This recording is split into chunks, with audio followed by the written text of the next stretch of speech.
ఈ కుంభరాశి వారికి బుధవారం రోజున తృతీయములో కుజ సంచారం ఉంది. జన సహకారము, వృత్తి ఉద్యోగ వ్యాపారాల్లో లాభసాటి ప్రయాణాలు చేస్తారు, లాభాలు అందుకుంటారు. రియల్ ఎస్టేట్ రంగంలో కూడా లాభాలు అందుకుంటారు. చతుర్థములో బుధ సంచారం వల్ల కుటుంబపరమైనటువంటి వ్యాపారం అభివృద్ధి పథంలో ముందుకు సాగుతుంది. ఆలోచనలు కలిసి వస్తాయి, ఆర్థికంగా బలపడతారు. పంచమములో శుక్ర సంచారం ఉంది. ఆత్మీయ స్త్రీలతో కలిసి కొన్ని కార్యక్రమాలు ప్రారంభిస్తారు. కుటుంబంలో శుభ కార్యక్రమాల నిర్వహణ మీకు ఎంతగానో ఆనందాన్ని కలుగజేస్తుంది. పంచమములో గురువు సంచరిస్తున్నాడు. ఆలోచనలు కలిసి వస్తుంది. విద్యార్థులకు మంచి ఫలితాలు వస్తాయి. మీ మాటకు విలువ పెరుగుతుంది. వృత్తి ఉద్యోగ వ్యాపారాల్లో మంచి అభివృద్ధిని సాధిస్తారు.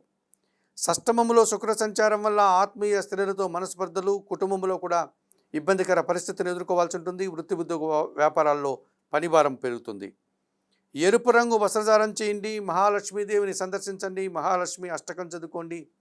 అలసందలను అనగా బొబ్బర్లను బాగా ఉడికించి బెల్లం పొడితో కలిపి గోవులకు ఆహారంగా అందించడం వల్ల మరింతగా మంచి ఫలితాలను పొందగలుగుతారు.